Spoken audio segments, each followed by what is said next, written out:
Welcome to online CAT class.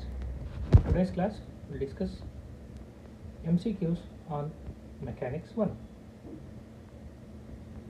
So first question, the velocity of a body in viscous medium is given by V is equal to A by B into 1 minus e to the power minus b by t, where A and B are constants, t is time. Then the dimensional formula for A will be same as that of velocity, acceleration, force, dimensionless. So you need to find the dimensional formula for A. So given equation is V is equal to A by B into 1 minus e to the power minus bt. Now if you consider this according to the law of homogeneity of dimensions, first thing, the exponent of this exponential function should be dimensionless. So b into t should be dimensionless. That means m to the power 0, l to the power 0, t to the power 0. So dimensions of b should be equal to, t has dimensions of time, so it should be t to the power minus 1. So send this t to this side, it will be t to the power minus 1. So dimensions of b is t to the power minus 1. Now a by b, this entire term is dimensionless. A by b should have dimensions of velocity. So dimensions of a should be equal to dimensions of velocity into dimensions of b. Just cross multiply this. Then dimensions of a should be equal to, dimensions of velocity is lt power minus 1, dimensions of v is t power minus 1, that will give you lt power minus 2. So dimensions of a is lt power minus 2. This is same as dimensions of acceleration. So it should be option B.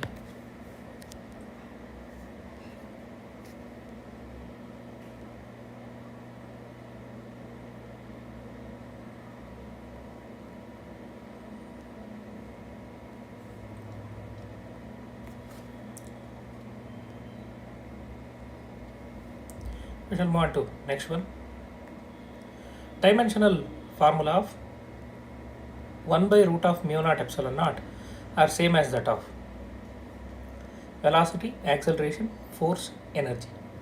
We know that 1 by root of mu naught epsilon naught gives you c. C is speed of light in vacuum.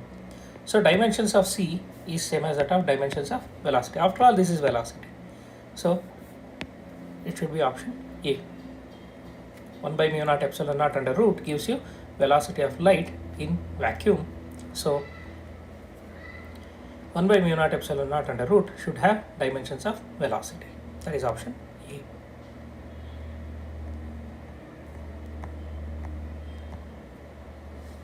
Moving on to next one. De Broglie wavelength associated with a particle of mass m and energy E is h divided by root of 2me. The dimensional formula of Planck's constant h is. So de Broglie wavelength, let it be lambda. They have given it is h divided by root of 2me. Our intention is to find dimensional formula for h. So h will be equal to lambda into root of 2me. So now write the dimensions for this. So lambda is L, m is mass, energy is ml square t power minus 2. So this to the power half, this to the power half. So it will become L. So this will become m L t power minus 1. So it will be ml square t power minus 1. That should be option D. Or else you need not use this formula only. We know that lambda is h by p momentum. So this should have dimensions of momentum. So that is h by mv this also can be used. So H is equal to lambda mv. Now directly write the formula L m, this is L t power minus 1. So it will be ml square t power minus 1. This way also you can write. And another advantage here is H is universal constant. You can use even simpler equation like E is equal to H nu or mvr is equal to nh by 2 pi. You can use n is constant, 2 pi is constant, they are dimensionless. So H should have same dimensions as that of mvr, that is angular momentum. So mvr is mvr. So that will give you ml square t power minus 1. This way also you can arrive at, or H is equal to E by nu. So E is ml square t power minus 2 divided by nu is t power minus 1. So it will become ml square t power minus 1. So in any way you can arrive at the dimensions of H. Since it is a universal constant, you can use any known equation to arrive at this.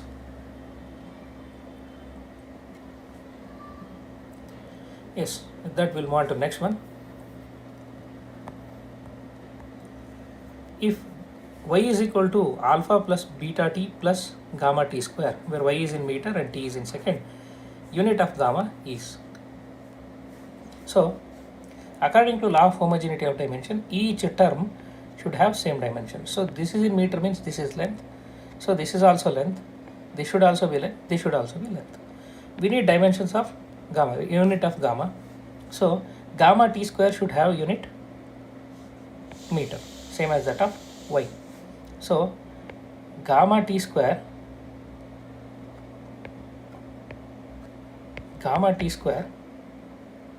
has the unit meter. So gamma should have the unit m by t square. T square is measured in second square. So it should be meter per second square. That is option B. It's after all having the dimensions of acceleration.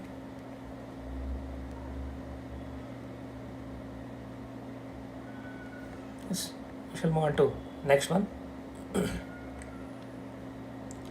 In the gas equation, P plus A by V square into V minus B is equal to RT, where T is absolute temperature, P is pressure, V is volume. Dimensions of A are. Now we need to find dimensions of A. So for that, take this term P plus A by V square. This is what we have. So A by V square is added with P means A by V square and P should have same dimensions. So dimensions of A by V square should be equal to dimensions of pressure. So dimensions of A divided by dimensions of V square is volume. Volume is L cube square is equal to dimensions of pressure is m L to the power minus 1 T power minus 2. See, pressure is after all force by area.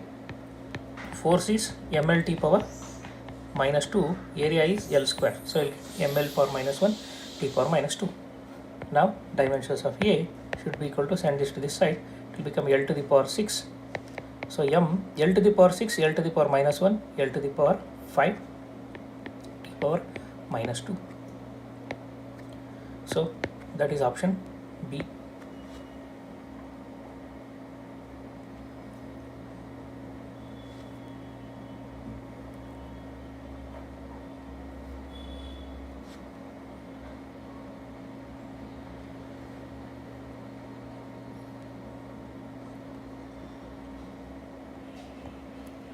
Yes, we shall move on to next one. If the units of mass, length and time are doubled, unit of angular momentum will be. See, angular momentum is mvr. So let us write the dimensions for this. Dimensions of L is equal to m L t power minus 1 L. So that is m L square t power minus 1. Now L is equal to ml square t power minus 1 it is. This is angular momentum. Now unit of mass, length and time, all the three are doubled. Then if mass is doubled, this will become 2m. Length is doubled, this will become 4l. This is doubled, so it will become 2t whole to the power minus 1. So that will make it 2 into 4, 8. This comes to denominator 2 into ml t power minus 1. L square, 4l square. So now it will be 4 times this. This is nothing but original L. So this I will call it as L dash. So if units of mass, length and time are doubled, then the unit of angular momentum gets quadrupled. It becomes 4 times. That should be option C.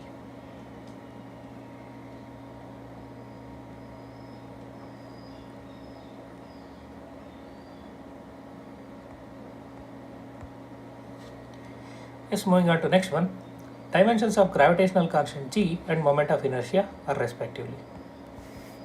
So for gravitational constant, take universal law of gravitation. F is equal to g m1 m2 by r square. If I solve for g is equal to fr square by m1 m2. So write the dimensions for each term. ml t power minus 2 for force. This is L square divided by m square. So that will make it m to the power minus 1 L cube t power minus 2. So this should be dimensions of g. Now for moment of inertia I is equal to m k square, where k is radius of gyration. So if you replace each term by its dimensions, so this should be m, this should be L. Square is there, so square. So it should be ml square. So m to the power minus 1 L cube t to the power minus 2 and ml square. So it should be option B.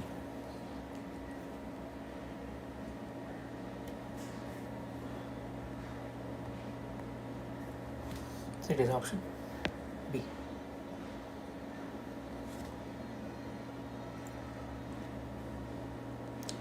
Yes, we shall move on to next one. Given force is equal to alpha divided by density plus beta cube. What are the dimensions of alpha and beta? So first thing, force divided by density plus beta cube, that means beta cube dimensions should be equal to dimensions of density. This is first thing. Now this is density, this is density. Density plus density will give you another density. So dimensions of alpha should be equal to dimensions of, cross multiply this, force into dimensions of density. So directly you will get dimensions of alpha. This is ml t power minus 2. Density is m L to the power minus 3, mass by volume. So it will be m square L to the power minus 2 t power minus 2. This is for alpha. Now beta cube is density. So beta cube is equal to m L to the power minus 3. So beta is equal to, take cube root on both sides, m to the power 1 by 3 L to the power minus 1. So that should be option C.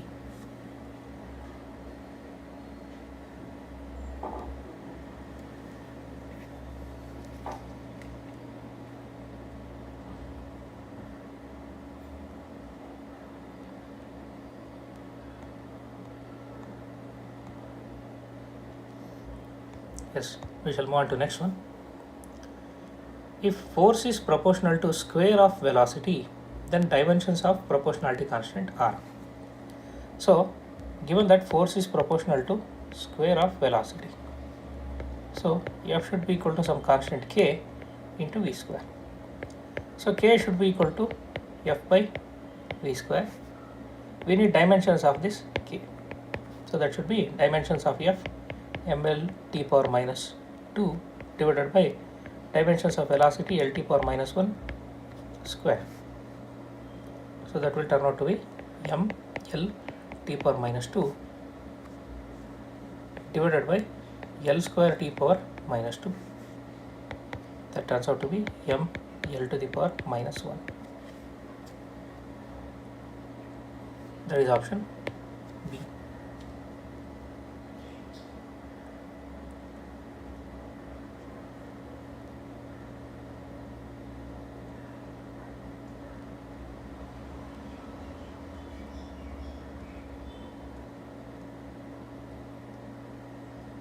Yes, we'll move on to next one. Which of the following is dimensionless? V square by Rg, V square G by R, Vg by R, V square Rg. So check the dimensions for each and every one. V square by Rg, if I take, V is Lt power minus 1 square divided by R is L. This is Lt power minus 2. This is acceleration due to gravity. So now simplify this. L square t power minus 2 divided by L square t power minus 2. So that will be dimensionless. So what you get. Then check for the next one. V square G by R. So that is L square t power minus 2 from this. G is Lt power minus 2 divided by L. So this will turn out to be L square t power minus 4. So this is not the correct answer. Then Vg by R. That will be Lt power minus 1 Lt power minus 2 divided by L. So this will turn out to be Lt power minus 3. So this is also not dimensionless. Then V square Rg, that is L square t power minus 2 L into Lt power minus 2. So that will be L to the power 4 t to the power minus 4. So this is also not dimensionless. So only possibility is option A.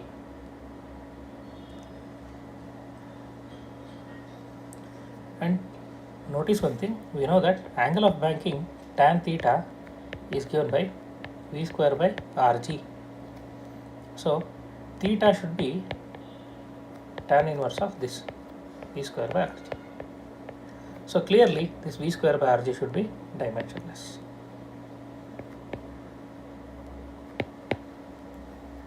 So from that also you can guess the answer.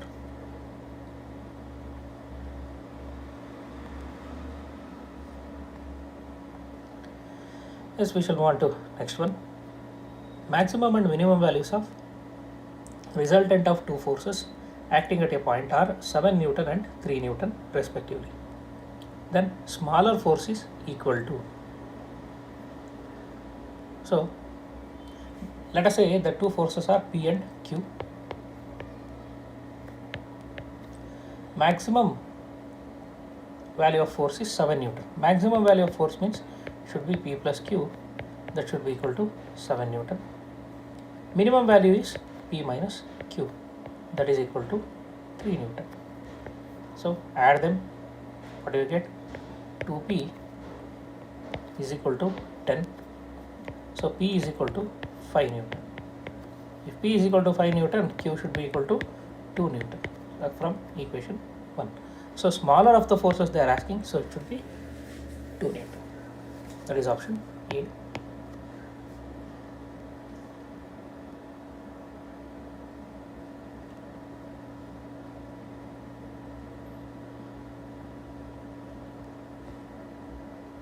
Yes, we shall move on to next one. The resultant of two forces 3P and 2P is R. If the first force is doubled, then resultant is also doubled. The angle between two forces is.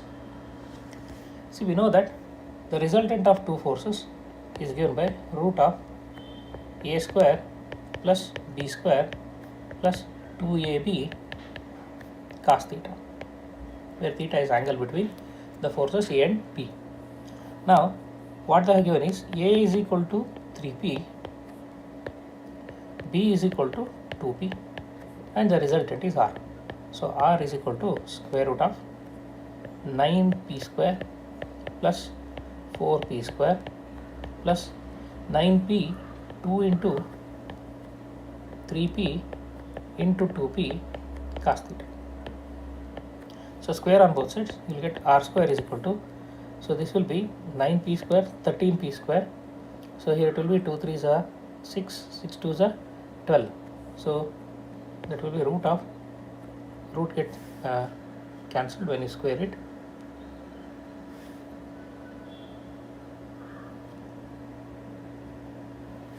So this will be 13P square plus 12P square cos theta.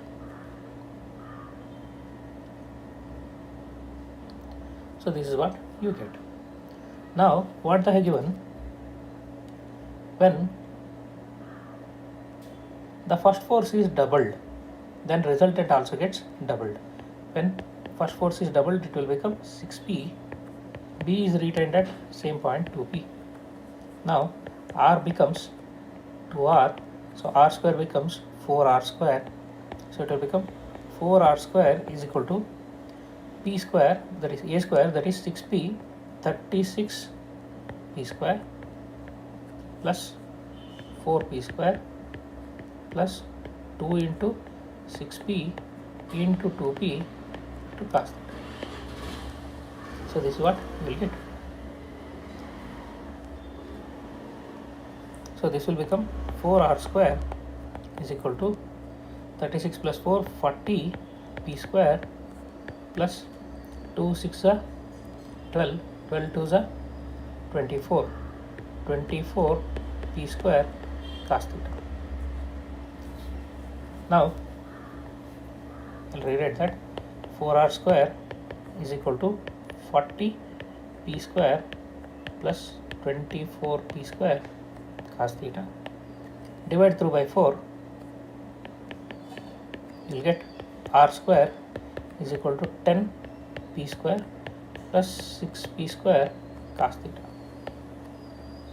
Now R square is equal to this also 13 P square plus 12 P square cos theta. So you need to find theta only. So substitute that 13 P square plus 12 P square cos theta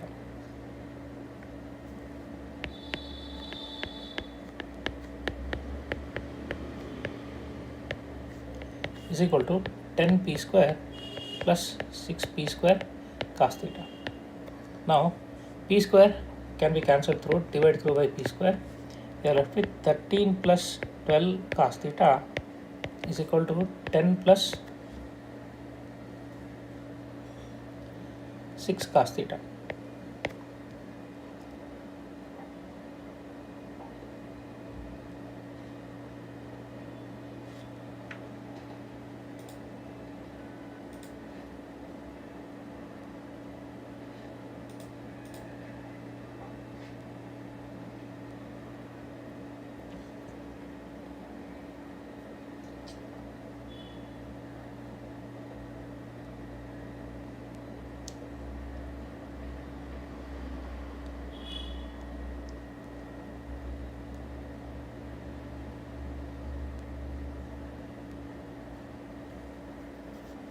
You will get 6 cos theta is equal to minus 3. So cos theta is equal to minus half. So theta is equal to 120 degree. Cos inverse of minus half is 120 degree. So that is your option C.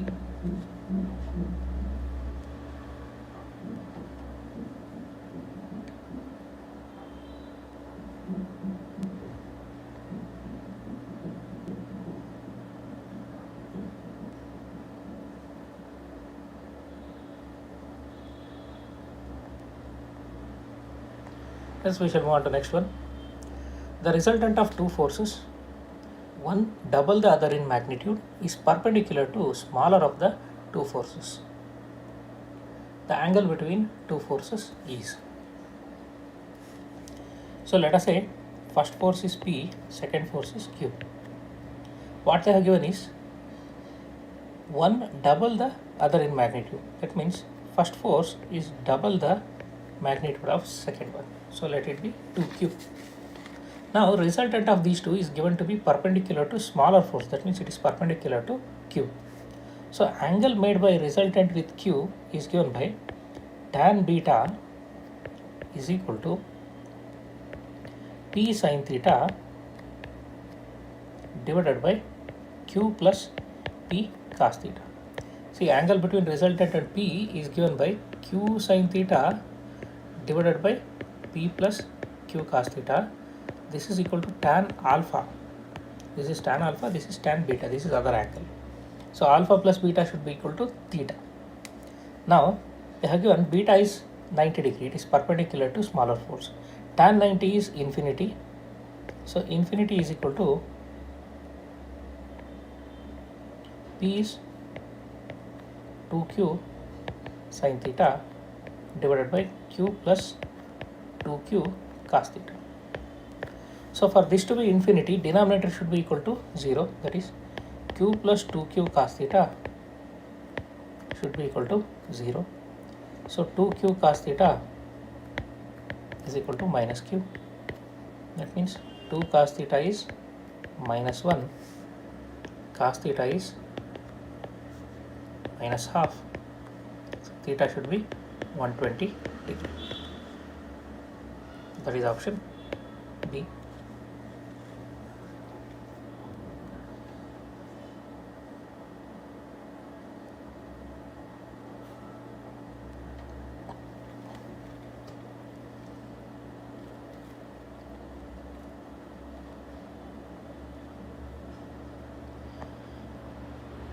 Yes, we shall move on to next one.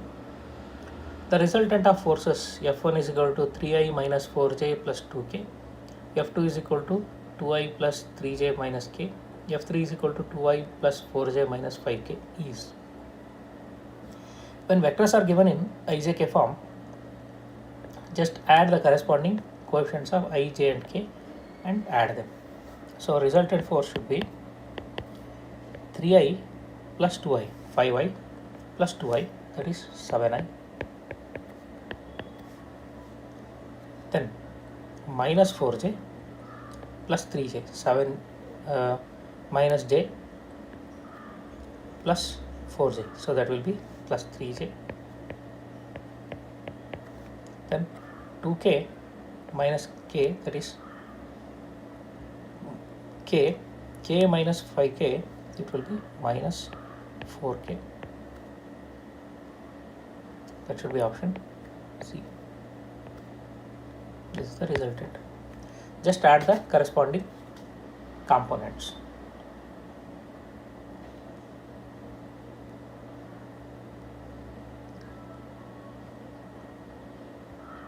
Yes, we shall move on to next one. When a force vector F is equal to I plus 2j plus k acts on a body and produces displacement of 4i minus j plus 7k, then work done is. So you know that work done is dot product of force and displacement. So force is given by this, displacement is given by this, just find the dot product. So to find dot product, W is equal to F dot S. So force vector is given, it is I plus 2j plus k. Displacement vector is given, it is 4i minus j plus 7k. Now just multiply corresponding coefficients of I and corresponding coefficient of j, just corresponding coefficients of k, and then add them. 1 into 4 is 4, 1 into minus 1, sorry, 2 into minus 1 minus 2, 1 into 7 is 7. So that will be 4 plus 7 is 11, 11 minus 2, that is 9 joule. This will give you work done.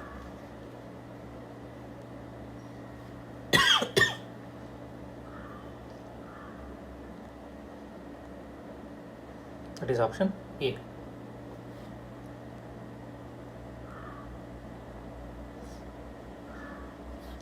We'll move on to next one. A vector 0.4 I cap plus 0.8 j cap plus c k cap is a unit vector. Then value of c is. So given vector is 0.4 I cap plus 0.8 j cap plus c k cap.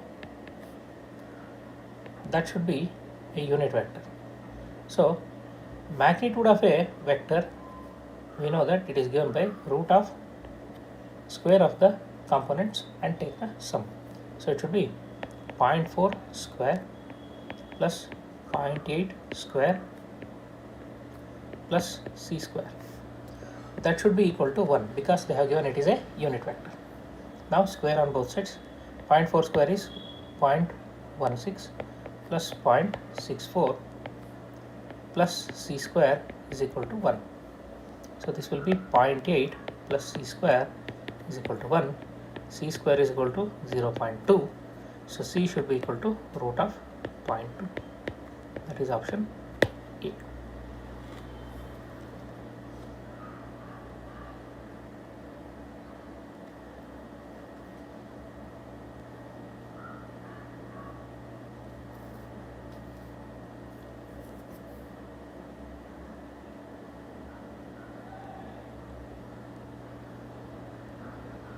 Yes, we shall move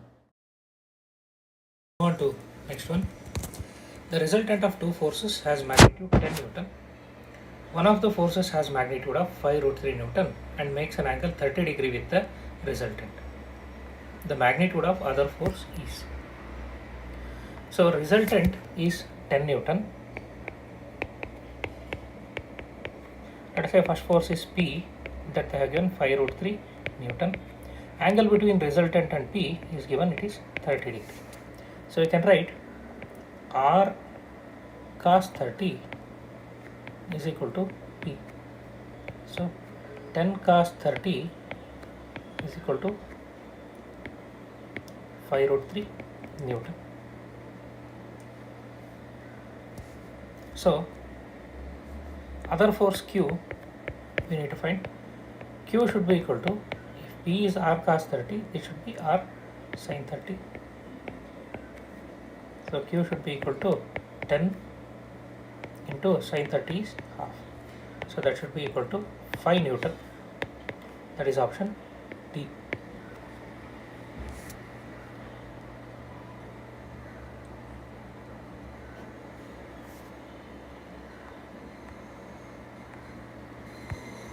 Shall move on to next one. Angle between the z-axis and vector I plus j plus root 2 k cap is. So the given vector is I plus j plus root 2 k cap. So the magnitude of this vector, let this be some A, magnitude of this vector will be equal to root of 1 square plus 1 square plus root 2 square, that is equal to 1 plus 1 plus 2, that is 4, that is square root of 4 is 2. Now angle made by this vector with z-axis is given by cos gamma is equal to, where gamma is angle between vector and z-axis, z component, that is root 2 divided by magnitude of the vector, that is 2, that will be 1 by root 2. Cos gamma is 1 by root 2, so gamma should be 45 degree. That is option B.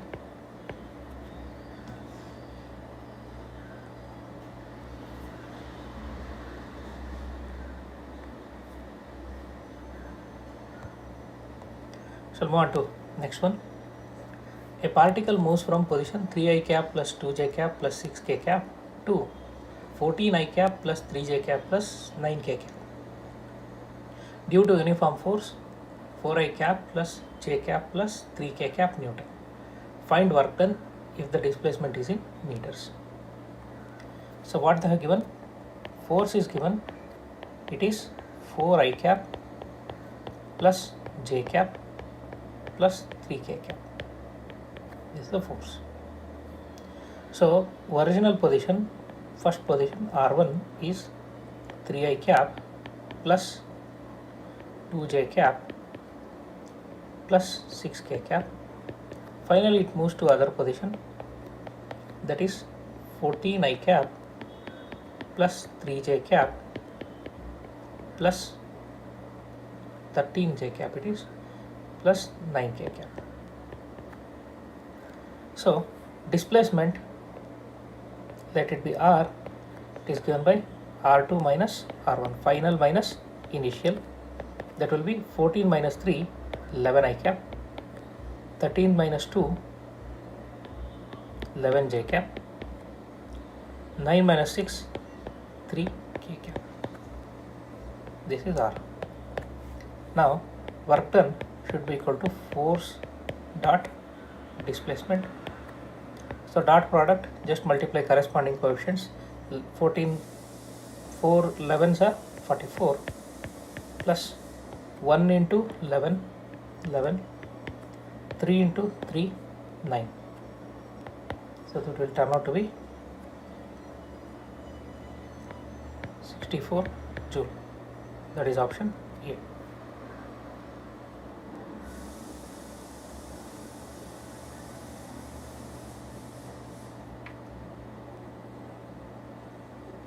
Sorry, it is option B.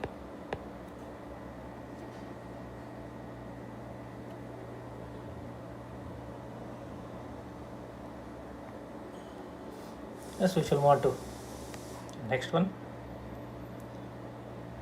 A vector which is perpendicular to a cos theta I cap plus b sin theta j cap is. See, condition for two vectors to be perpendicular is their dot product must be equal to 0. Just try trial and error. So a cos theta, b sin theta, this will be ab cos theta sin theta, this will be ab cos theta sin theta, plus minus, so these two get cancelled, this will be perpendicular. Then this one, it will become cos theta sin theta, this will become cos theta sin theta, they are added, you will get 0. Then look at this, this is in xy plane, I cap j cap is there, this is along z axis, so obviously this is perpendicular to this. So the answer is all of them are perpendicular to given vector. That is option D.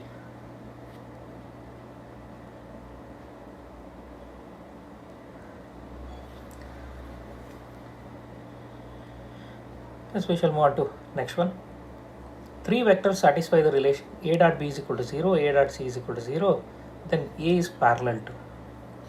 See, a dot b is equal to 0 implies a is perpendicular to b, and a dot c is equal to 0 implies a is perpendicular to c. So a is perpendicular to both b and c. Then a must be parallel to what? So a is already perpendicular to c, so it cannot be parallel to c. A is perpendicular to b, so it cannot be parallel to b. So these two options are ruled out. B dot c is not at all a vector, so only possibility is b cross c. So b cross c is a vector which is perpendicular to both b and c. Perpendicular to both b and c can be parallel to a. So it should be option C.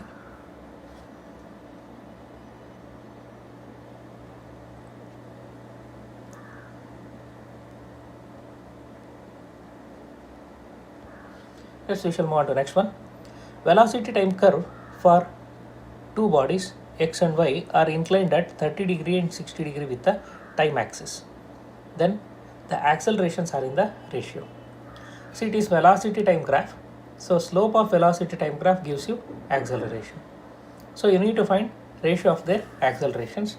So acceleration in x divided by acceleration is y should be equal to tan of 30 degree divided by tan of 60 degree.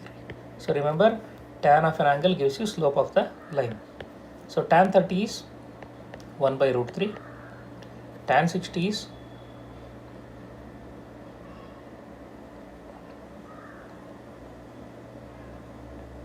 root 3. That will give you 1 by 3.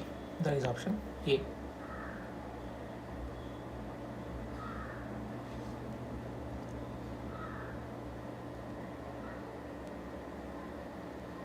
Yes, we shall move on to next one.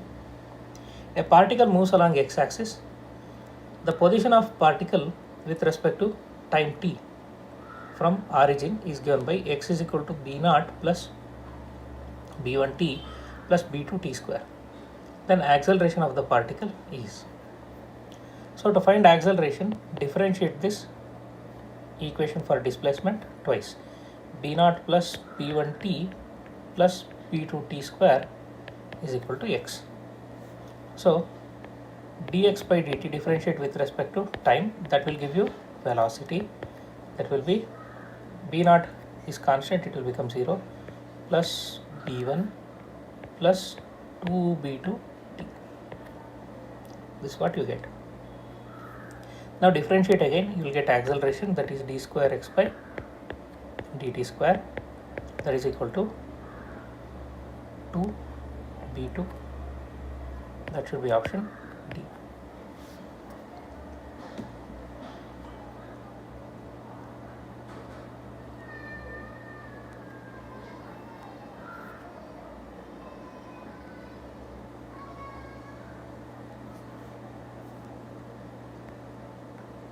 We shall move on to next one.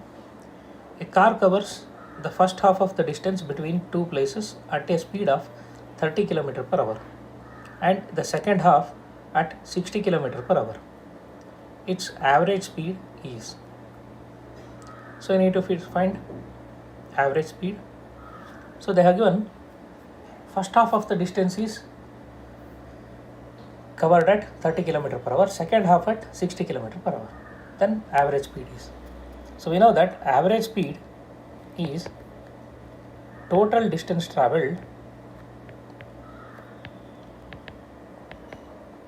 divided by total time taken.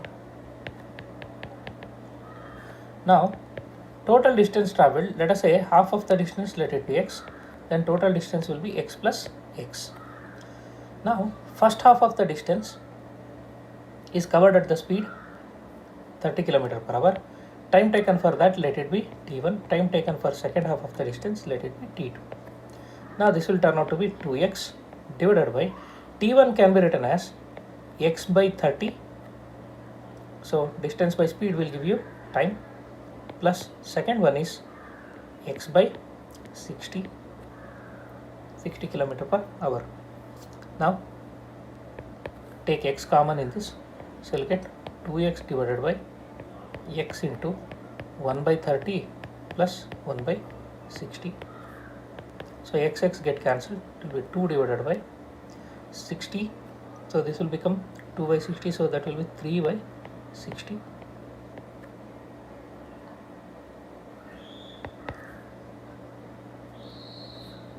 That will be 120 by 3, that is 40 km per hour. That is option D.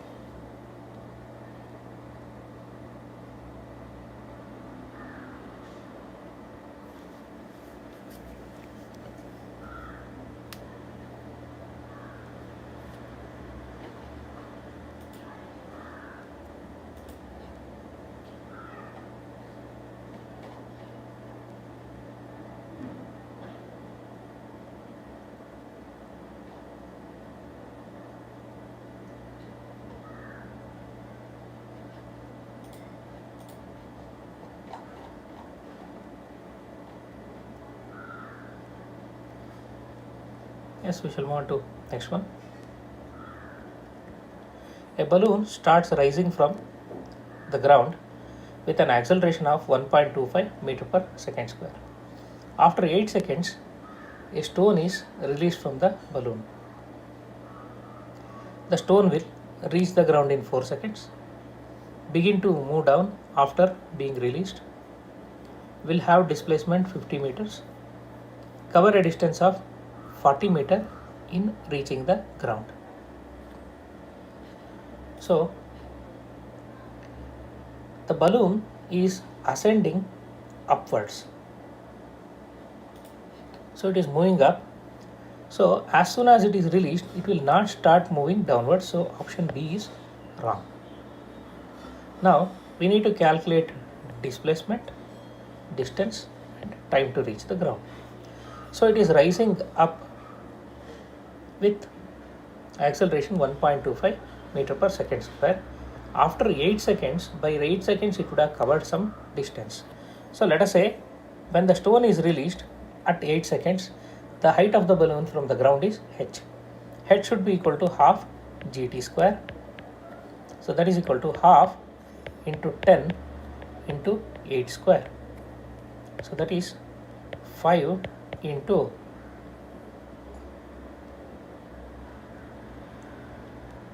acceleration is not g,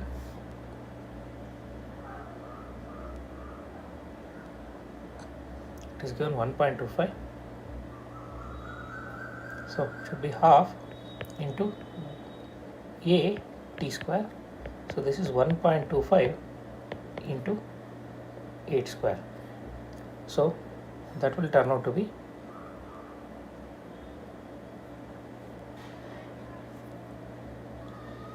half into 1.25 into 64. So that will give you 40 meters. So this is the height of the balloon when the object is released from it. By that time, in 8 seconds, it would have picked up some velocity. Upward velocity of the balloon is given by v is equal to at, that is 1.25 into 8, that is equal to 10 meter per second in the upward direction. This is the velocity. Now, the height of the balloon when it is released is 40 meters. So look at the options. So displacement cannot be 50 meters. Height itself is 40 meters, means displacement will be maximum 40 meters. So will it cover distance 40 meters? See, the balloon, the stone is released from this. So initially when it is released, it moves up due to inertia, then it falls down. So distance will be greater than 40. So this is also not the answer. Only thing we have to find time. So time taken to reach the ground can be calculated using S is equal to ut plus half gt square. It is falling under the action of gravity. Now look at this. Velocity is upwards. Initial velocity is upwards. Displacement is downwards. So let us take the convention upward as positive, downward as negative. So the displacement is downwards, so it should be minus 40. That is equal to initial velocity is upwards plus 10 into t minus half, minus because g is negative, it is downwards, 10 t square. So now you will get a equation. Minus 40 is equal to 10t minus 5t square. So divide through 5, you will get minus 8 equals 2t minus t square. So I will rewrite this. You will get t square minus 2t minus 8 is equal to 0. So if we solve this, we will get the value of t. So t square minus 4t plus 2t minus 8 equals 0. So this will be t minus 4 plus 2 into t minus 4. So t plus 2 into t minus 4 is equal to 0. So this, if it is equal to 0, t is equal to minus 2, which is not possible. So t should be equal to 4 seconds. So it should be option A.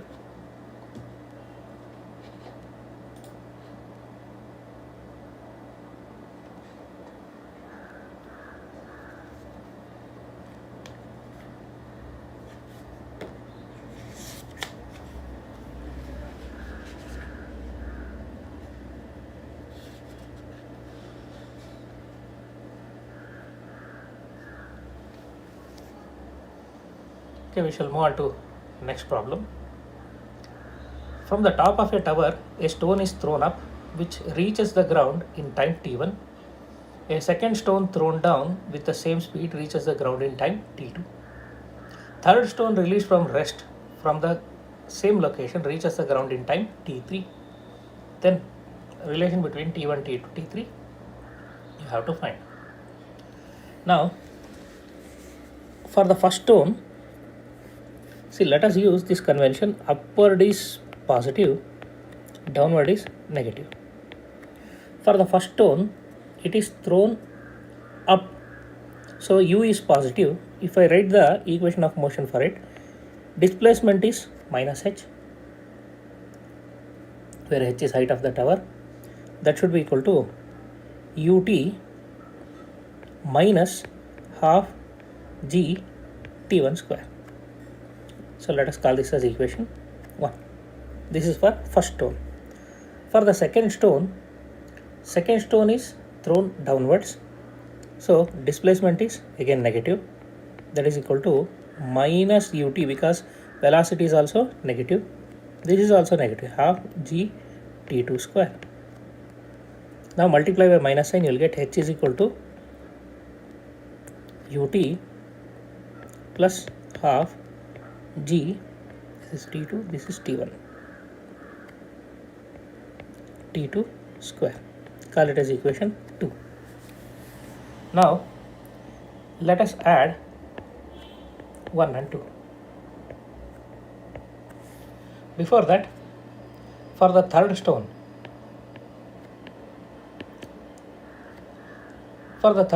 displacement is h minus h, that is equal to minus half g t3 square. It is free fall, so h is equal to half g t3 square. This is it. Now add 1 and 2. What do you get? 0 is equal to u into t1 plus t2, then plus half into g, also you can take common, t2 square minus t1 square.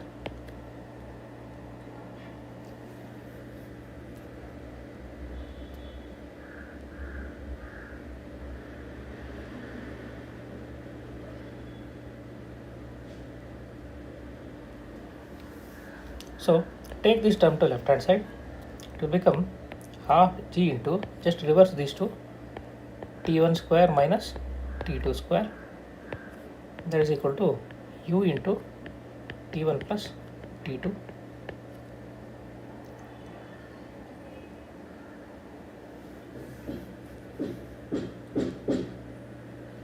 So you can write this as half g into, this can be written as a plus b into a minus b, t1 plus t2 into t1 minus t2, that is equal to u into t1 plus t2.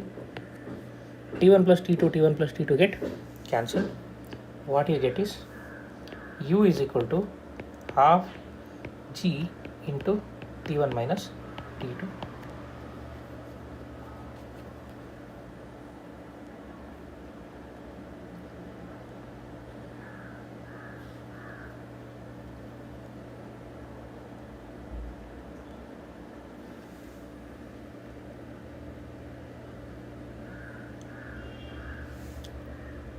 Now substitute the value of u in equation 2. You will get h is equal to u t2 plus half g t2 square.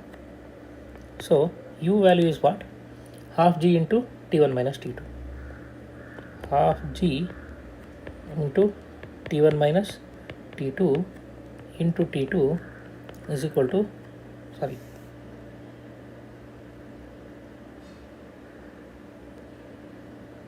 plus half g t2 square.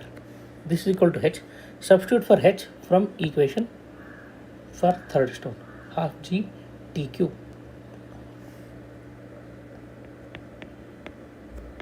T3 square. Now throughout you can cancel half g, half g, half g, half g get cancelled. You are left with T3 square is equal to, this will become T1 T2 minus T2 square plus T2 square. So T3 square is equal to T1 T2. T3 is equal to root of T1 T2. That should be option D.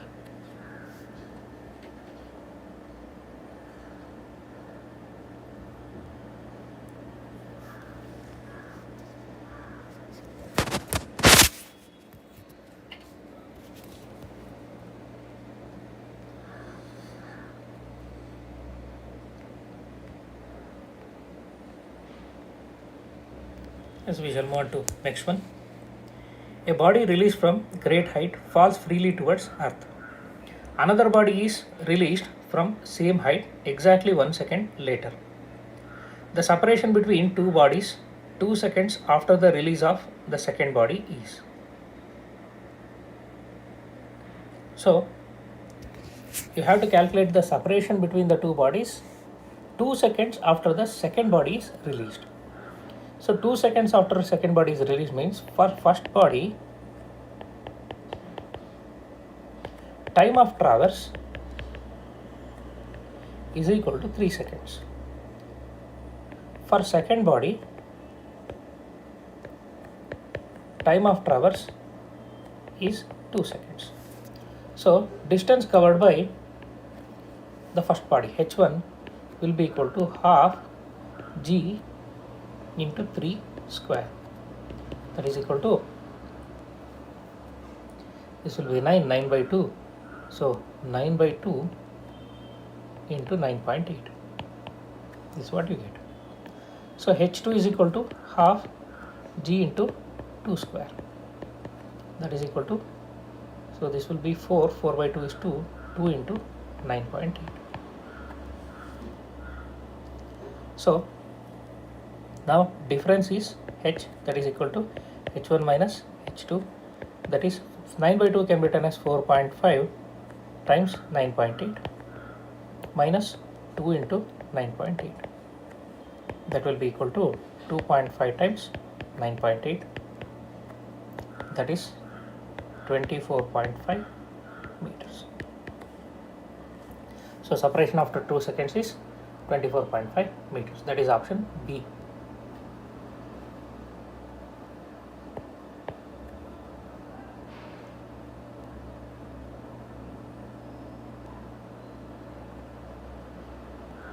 We shall move on to next one. A body starting from rest moves with constant acceleration for 20 seconds. If it travels a distance s1 in first 10 seconds and distance s2 in next 10 seconds, then s1 is equal to s2, s2 is equal to 2s1, s2 is equal to 3s1, s2 is equal to 4s1. So it is moving with constant acceleration. That is what they have given. So in first 10 seconds, it starts from rest, they have given. Distance covered in first 10 seconds, let it be, they have given it is s1. s1 is equal to half a into 10 square. So that will be 100 by 250 a. So distance traveled in next 10 seconds is s2. So if I take s1 plus s2, that should be equal to half a. For s1 plus s2 total time taken is 20 seconds. So I should take 20 seconds now, 20 square. That will be equal to, this will be 400, 400 by 2 is 200. So it will be 200 a. s1 plus s2 is 200 a. Now s1 plus s2, subtract this from this, first equation from second equation, minus s1 is equal to 200a minus 50a. So we'll get s2 is equal to 150a, that is nothing but 3 times s1. And this is a standard result for a body moving under constant acceleration. Distances traveled in two consecutive equal intervals of time are in the ratio 1:3:5 and so on.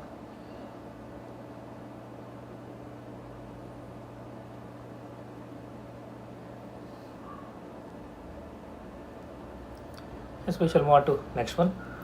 The graph shown in the VT curve of a car along a straight line. Choose the correct statement out of the following. Car accelerates, stops and reverses.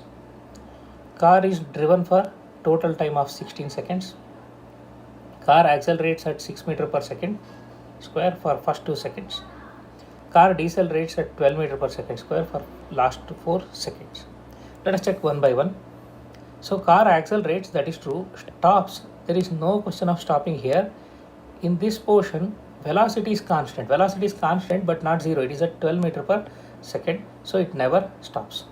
So this option is wrong. Total time of traverse is 16 seconds. But here it is shown 0 to 9 seconds. So this is also wrong. For first 2 seconds, it has acceleration of 6 meter per second square. So acceleration is given by, for first 2 seconds, slope of the graph. Slope of this graph will be, this height is 12, this is 2. So 12 by 2, that is 6. So this is correct. Then it decelerates for last 4 seconds. So last 4 seconds means here deceleration is 12 they have given. So this is 12, this is 4. So deceleration is 12 by 4, that is 3. So this information is wrong. So correct answer is option C. So from the graph itself you can deduce all these details.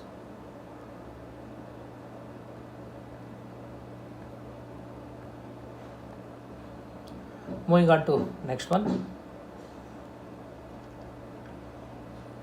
A car moves a distance of 200 meter. It covers first half of the distance at speed of 60 km per hour and the second half at speed v. The average speed is 40 km per hour. Then value of v is. So total distance is given 200 meter. First half of distance is covered at 60 km per hour. Second half of distance at 40 km at speed v. Average speed is given 40. You need to find v. So we know that average speed is total distance by total time taken. So they have an average speed is 40. Total distance is 200 meter. Others are in kilometer per hour, so convert it to kilometer. So that should be 0.2 kilometer. Total time taken. So half of the distance is covered at 60. Half of 0.2 is 0.1 by 60 plus remaining half at v, 0.1 by v. So we have got the formulation. Now just calculate. So cross multiply this to left hand side. So 40 by 60 into 0.1, that's what you will get. Or you can take 0.1 outside first. So this is 0.2 divided by 0.1 into 1 by 60 plus 1 by v. So that will be 2 divided by 1 by 60 plus 1 by v. Now cross multiply. 40 by 60 plus 40 by v is equal to 2. You need to solve for v. Divide through by 2. You will get 20 by 60 plus 20 by v is equal to 1. So send it to other side. 20 by v is equal to 20 by 60 is 1 by 3. 1 minus 1 by 3.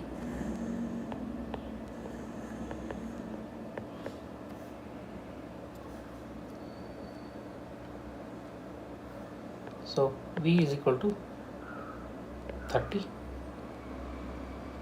km per hour. That is option A.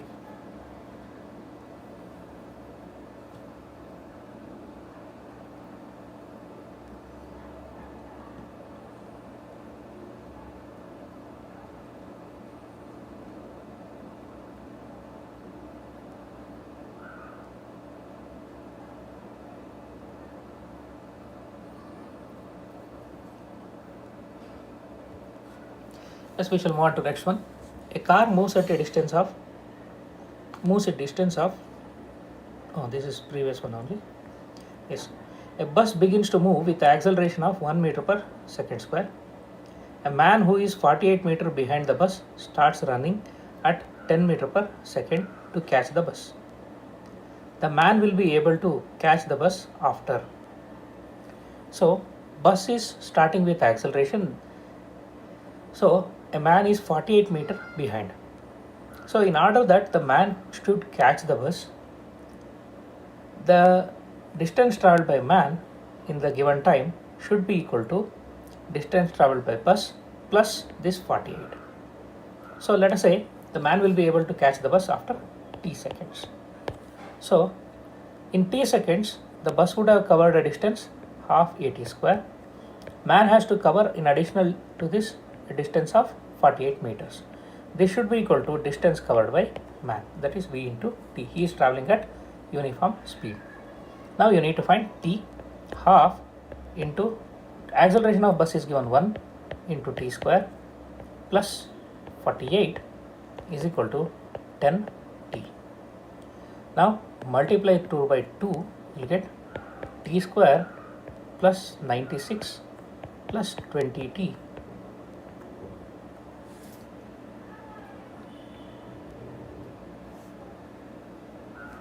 Not plus, it is should be equal to 20t. Now send this to this side, you will get t square minus 20t plus 96 is equal to 0. Now we have a quadratic equation, we have to solve this. So t square minus 16t minus 4t plus 96 is equal to 0. So this will be t into t minus 16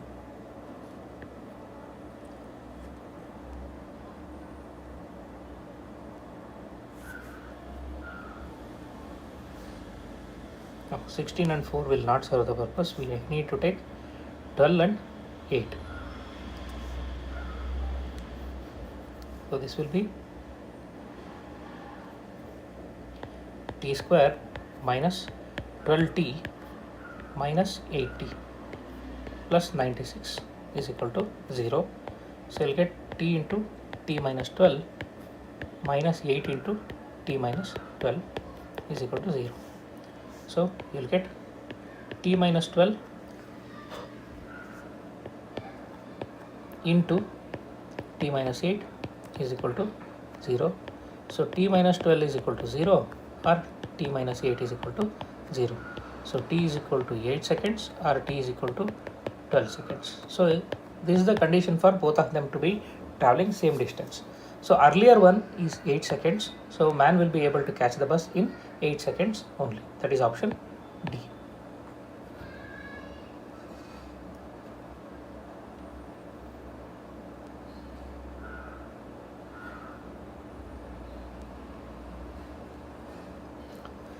Moving on to next one. An aeroplane is flying horizontally with a velocity of 600 km per hour and at a height of 1960 meter.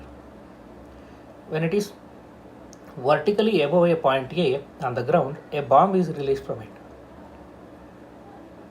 The bomb strikes the ground at point B. Distance AB is.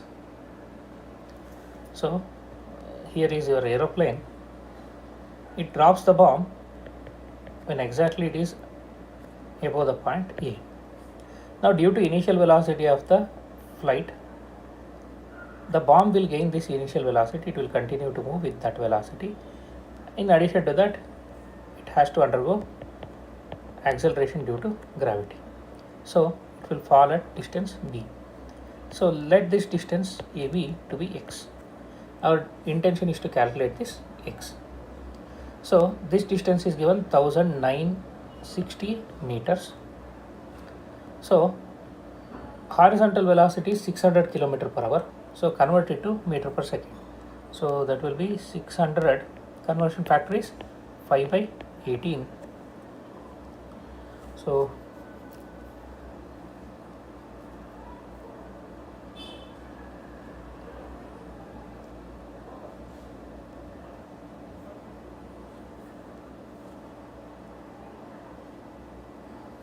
1000 by 3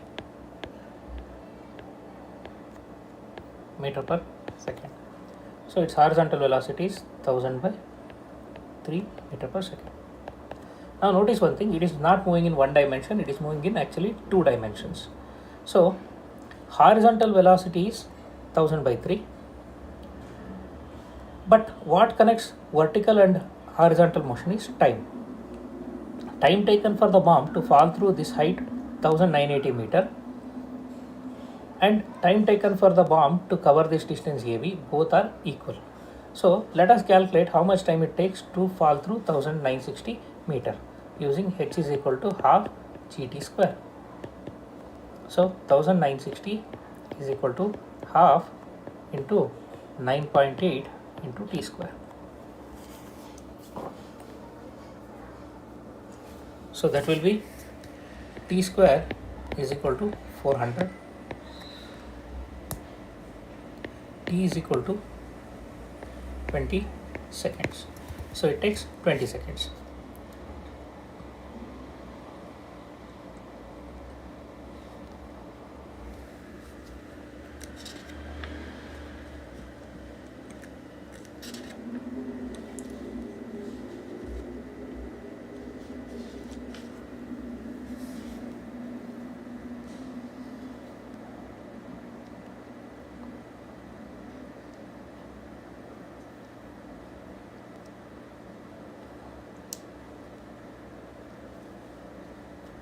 So now let's check this once. 600 into 5, 3000 by 18. So divide it by 6. So it will be 1000 by 6 or okay, this should be 500 by 3. Not 1000 by 3, 500 by 3. This is 500 by 3. Now distance AB, that is x, is equal to this velocity 500 by 3 into time taken, that is 20. That will turn out to be 10,000 by 3 meters, that is 3333 meters, that is nothing but 3.33 kilometers. This is the distance covered. That is option D.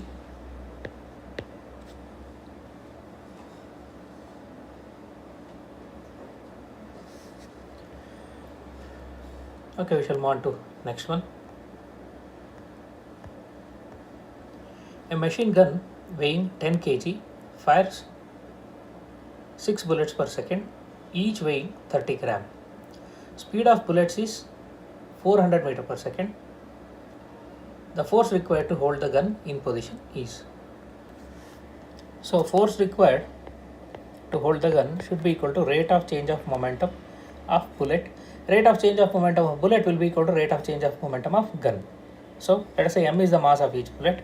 So it should be v minus u divided by t. Now they have given it fires 6 bullets per second, each of weight 30 gram. That is 30 into 10 to the power minus 3. Final velocity of the bullet is 400 after firing. Initial velocity inside the gun it is 0. And this happens in 1 second.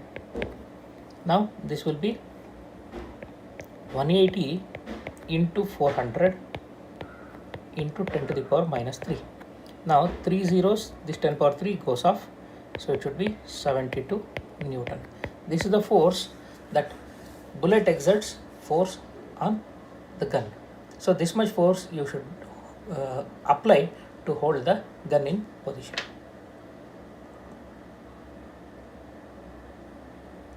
So that is option B.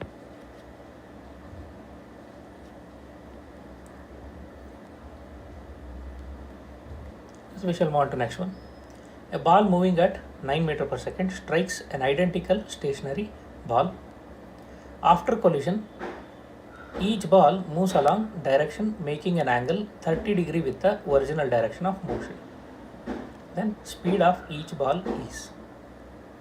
So it's a collision in 2 dimensions. There is one ball which is moving at the speed of 9 meter per second. it strikes another identical ball here. So now there are two here. After collision, one ball goes this way, another ball goes this way. So this is the initial direction of motion. This angle is 30, this angle is also 30. Now, what is the speed of each ball? That's what they are. See, the balls are identical. That's why if this is of mass m, each ball will have mass m only. At the collision, this is after collision. Now they are making equal angles, means their velocities will also be equal. Now, let us say their velocities are v each. Now, according to conservation of momentum, the total momentum after collision will be, this will be mv cos theta in the direction of motion, this will be mv cos theta, and the components perpendicular to direction of initial direction of motion, if you take, they get cancelled, mv sin theta, they get cancelled. So this is final momentum 2 mv cos theta, that should be equal to initial momentum. So what you can write, 2 mv cos theta should be equal to m into 9. This is initial momentum. Initially second ball is at rest, only first ball is moving. So initial momentum is m into 9, final momentum is mv cos theta. So theta is given, it is 30 degree, cos 30 is root 3 by 2. M gets cancelled. So 2v into root 3 by 2 is equal to 9. So 2 also gets cancelled. You will get v is equal to 9 by root 3, that is equal to 3 root 3 meter per second. That is option E.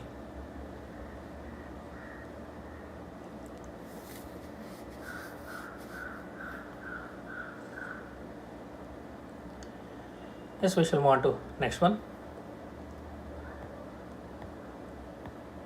Rocket works on the principle of conservation of linear momentum, conservation of mass, conservation of energy, conservation of angular momentum. So rocket principle is conservation of linear momentum. So this is a direct question.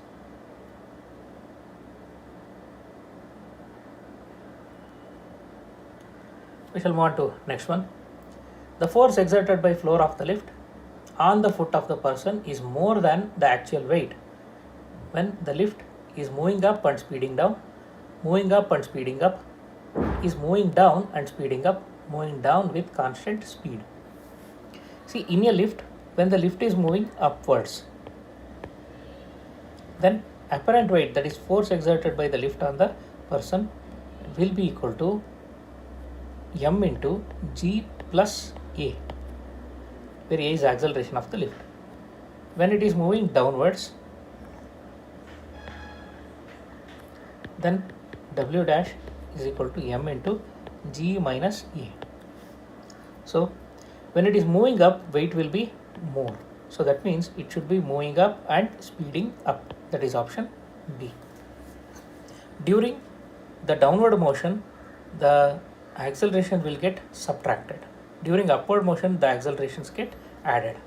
So remember, during downward motion, when A and G are equal, the body feels weightlessness. So that's how you can remember this. Downward motion G minus A, upward motion G plus A.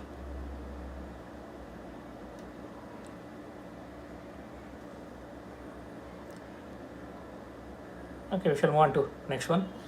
A person weighing 60 kg force is standing in a lift which is moving upwards with acceleration 4.9 meter per second square. The apparent weight of the person is, so it is moving up, so W dash should be equal to m into g plus a. Now it will be m into g is 9.8 plus a is 4.9. So 4.9 is half of g, so you can write it as m into 1.5 times g, because you want answer in kg force. So mg is actual weight is 60, so it is mg into 1.5, so that will be 60 into 1.5. So that is 90 kg force. That is option E. See here we have to do this because they have given answer in kg force. So 1 kg force is force exerted by a body of mass 1 kg due to gravity.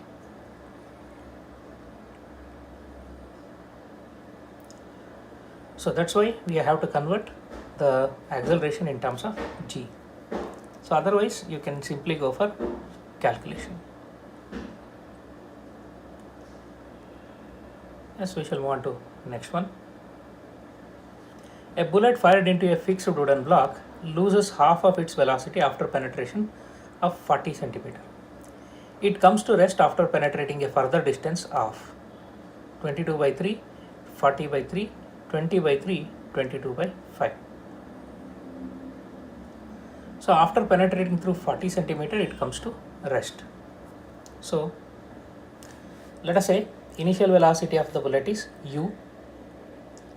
So let us use the relation v square is equal to u square minus 2as.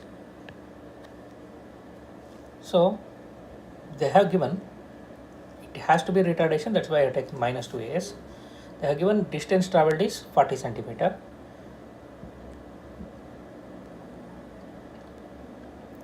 So v is half of the initial velocity. So it should be u by 2 whole square is equal to u square minus 2a into 40.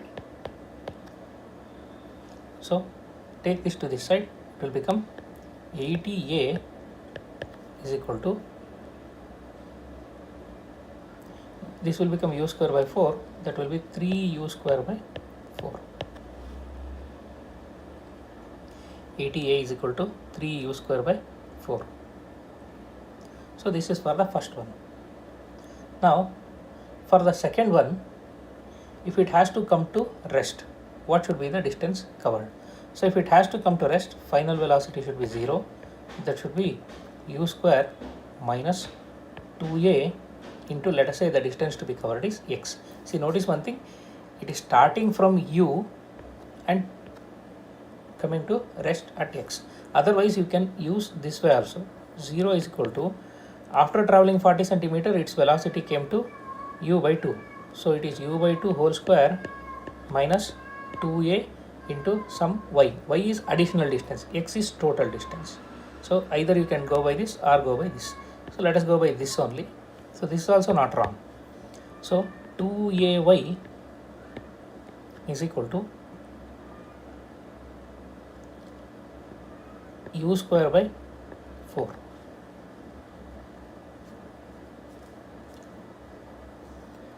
Now from this equation, let us call this as 1. U square by 4 can be written as 80a by 3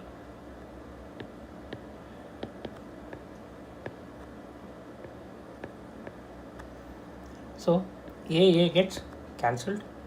Now send this to this side. So you'll get y is equal to 40 by 3 centimeter. So this will get, if you follow this, then you will get 2ax is equal to u square. So from this u square will be 80 into 4, 320 by 3. So 2ax is equal to 320 by 3a. A would have been cancelled. So x is equal to 160 by 3. Then additional distance is 160 by 3 minus 40. So I got 40 by 3.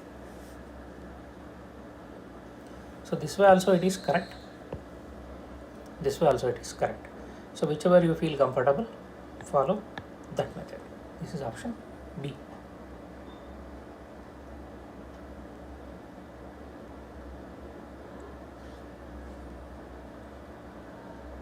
Yes. Moving on to next one. In the figure shown, m1 is equal to 10 kg, m2 is equal to 6 kg, m3 is equal to 4 kg. Find tension in T2. So now 40 Newton force is applied on all of them. So acceleration should be equal to force divided by total mass. This will be common for all the three blocks. So substitute for this. F is 40 divided by M1 is 10, M2 is 6, M3 is 4. So that will be 40 by 20, that is equal to 2 meter per second square. This is acceleration of the system. Now you need to find tension T2.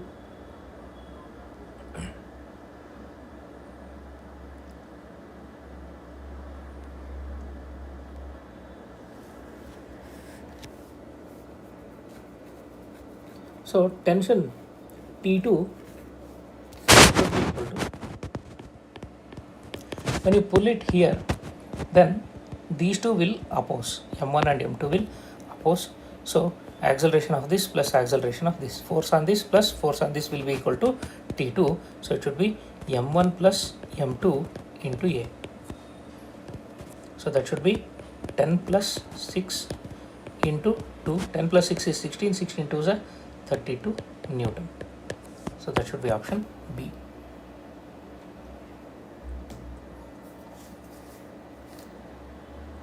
If they ask you to find T1, T1 will be M1 into A.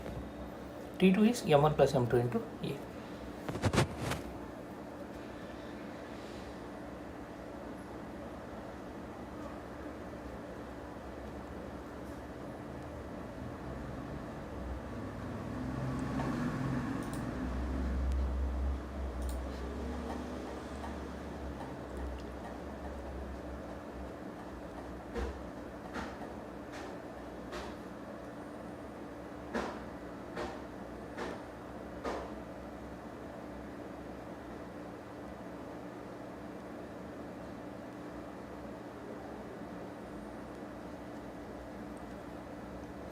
Okay, we shall move on to next one.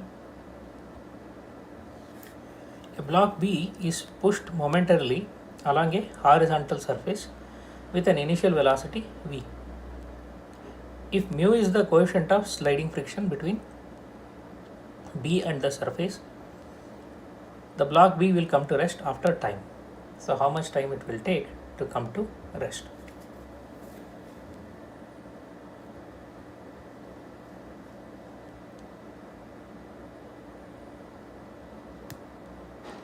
So block B will come to rest if applied force vanished due to frictional force acting between the block and the surface. So in that case, applied force F should be equal to frictional force. So frictional force will be equal to mu mg, that should be equal to ma. Since it is horizontal surface, it will be mu mg. So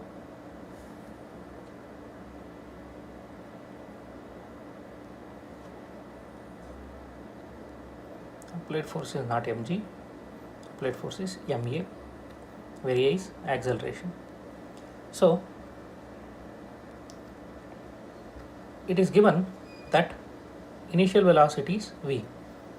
If a is the acceleration, then acceleration can be written as v by t, that is equal to mu mg, where t is the time taken to come to rest. So now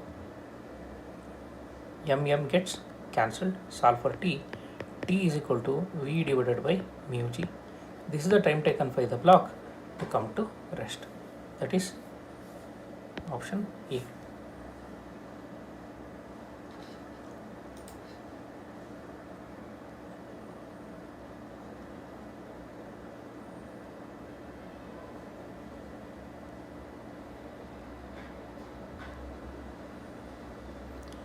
Yes, we shall move on to next one.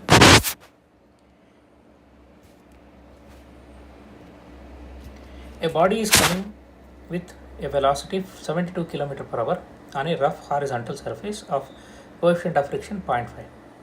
Acceleration due to gravity is 10 meter per second square. find minimum distance in which it can be stopped. So they have given initial velocity is 72 km/h. So coefficient of friction is given, it is 0.5. It's a horizontal surface. So acceleration due to gravity g is given, it is 10.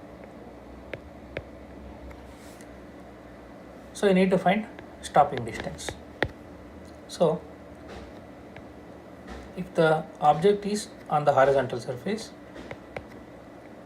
it is moving, then frictional force should be equal to mu into n.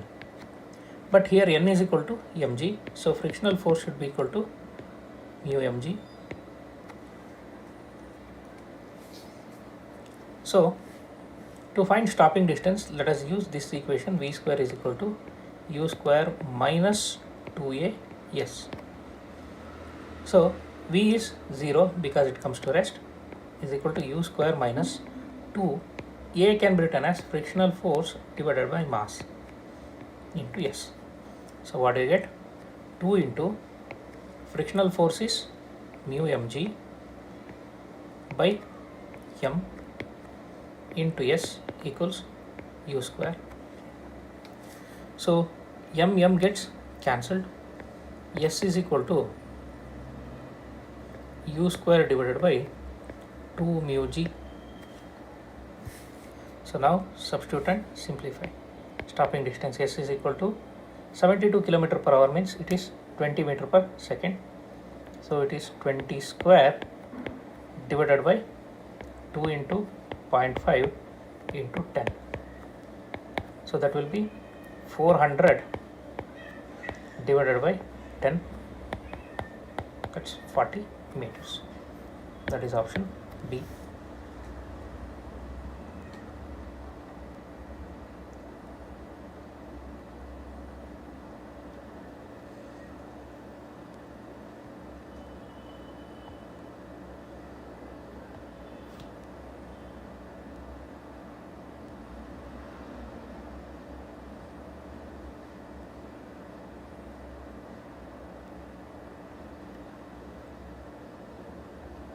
So we shall move on to the next one.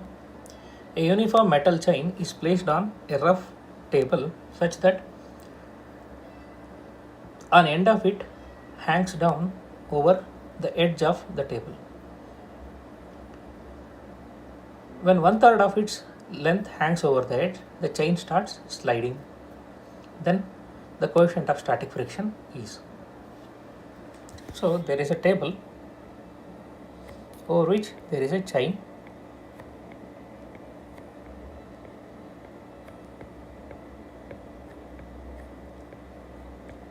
So one end of it is hanging. So let us say it is uniform chain, total length is L, L by 3 is hanging, then remaining portion is 2L by 3, that is on the table.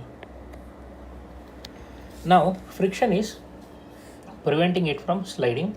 So when it becomes L by 3, the hanging portion becomes L by 3, then it just starts sliding, that means it has reached limiting friction. So in this case, the weight of L by 3 length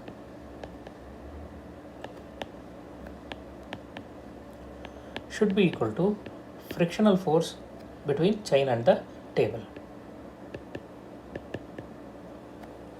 Now frictional force on the table, so this is 2L by 3, so downward force is mg, upward force is normal reaction n. So frictional force should be mu k into n, that is mu k into or mu s into n, mu s into mg. So weight of L by 3, let us say linear density of chain is rho, rho is mass per unit length. Then weight of L by 3 will be rho L by 3 into g. That should be equal to frictional force is mu s into mg. M is what? 2L by 3 into rho into g. So this is what you will get. Now L by 3 can be cancelled, rho can be cancelled, G can be cancelled. What you get is mu s is equal to 1 by 2. That is option D.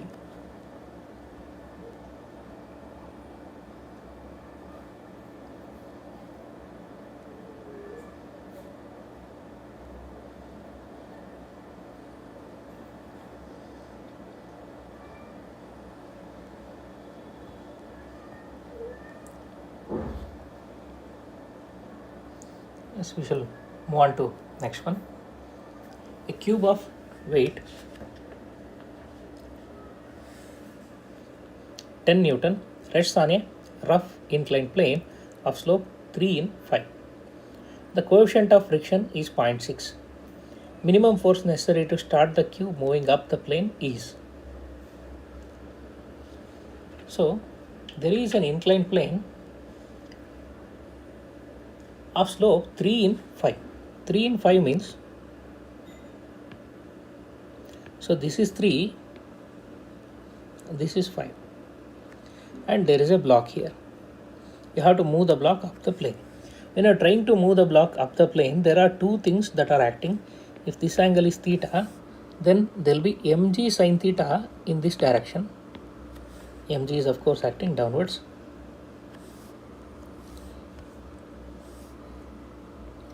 Mg cos theta in this direction. So normal reaction will be acting this way. So normal reaction will be equal to mg cos theta.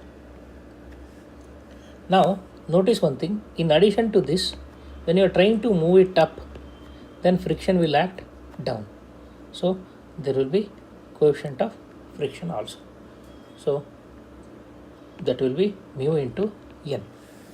So force required to move it up will be equal to mg sin theta plus mu into n. But n is equal to mg cos theta, so it will be mg sin theta plus mu mg cos theta. Now substitute for everything. Mg can be taken out, so it will be 10 into, mg is only given 10, so it will be 10 into sin theta. Sin theta is opposite by hypotenuse, that is 3 by 5, plus mu is 0.6 into cos theta is, if this is 5, this is 3, this should be 4, so that should be 4 by 5. So that turns out to be multiply by 10, so this will become 2 into 3 is 6, plus this will be 2 into 4 8 into 0.6, that is 4.8, so total you need 10.8 Newton. So notice one thing, friction opposes even when you are moving the block up the plane or even when the block is sliding down the plane. Whatever you do, it will oppose. So that should be option A.